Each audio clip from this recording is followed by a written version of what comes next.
called a stand-up show. Why are you holding down there? That was good. Thank you. That was my impression of a guy who thinks he's really funny doing comedy for the first time. Yeah, I'm excited to be here. It could go well. It could totally bomb. Either way, I'm just going to send it. That's my impression of Ted Kaczynski's Mailman. My name's Miguel. I'm a third year here. And I recently got diagnosed with old as shit. It was a bit of a shock, I said, which didn't help my case. And now I have to ask for a second opinion because I didn't ask for the first one. And that's how you know it's bad. But it's rough. I turned 22 this summer. And I didn't think that. I didn't think it was that old until I came back. I started talking with all my, third year friends here.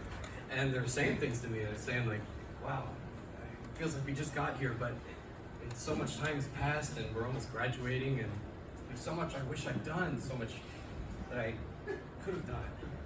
And, I try to make them feel better. Bartender, get the geezer in there, Shirley Temple. And, I talked about this with a STEM major friend of mine. Huge mistake, because she started doing the math. She looks at me, horrified, and says, after you graduate, you're going to be 24. I told her, yeah, after I graduate, I'm going to die. Let's not let's live in the present. Come on. Yeah, I think it's cool how we kind of pass things down generations, though. I went to the opera last year, Cinderella. I looked it up afterward. That story is almost 2,000 years old, which is just incredible. Because we really value that message, the lesson that it teaches over time. It's universal, that it doesn't matter where you come from, who your parents are, how much money you have. As long as you're a beautiful young woman, you can marry rich. It's just as true today as it was back then. Inspirational.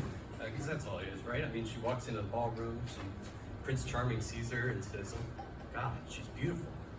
Right? No one looks at Cinderella and says, wow, I bet she's really passionate about her hobbies. I don't remember that line. And you gotta feel bad for the stepsisters, too. Like, how much time and money did they spend trying to look good for this guy? Cinderella comes on with a 5-minute magical makeover and steals the show. It's like, talk about unrealistic beauty standards for women. What are they supposed to do? I like to think about how it could have gone today. What she would have left behind.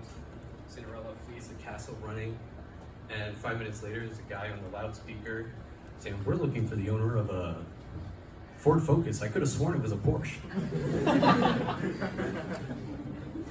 It's nice though, the way people talk about love, the way they write about love. It was love at first sight. It was a match made in heaven. Or she's the girl of my dreams. I like that one. The girl of my dreams. I thought about who that would be for me. What that person would be like. And I think I've finally decided that the girl of my dreams would not be interested. It's tough competition. I mean, we're out there flying through space on a magical adventure to save the world, and we come back to a house with 4 finished walls and a real window, stuff of fantasy, right? But then we wake up.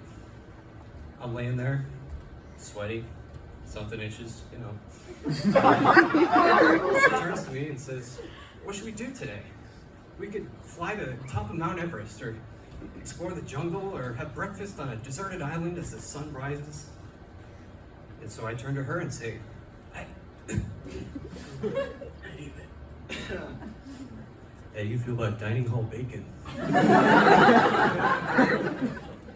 I'm going out later today. Maybe we could split gas.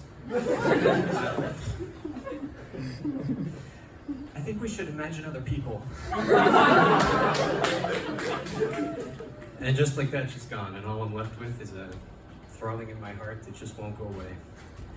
Or maybe I'm just old as shit. Thank you.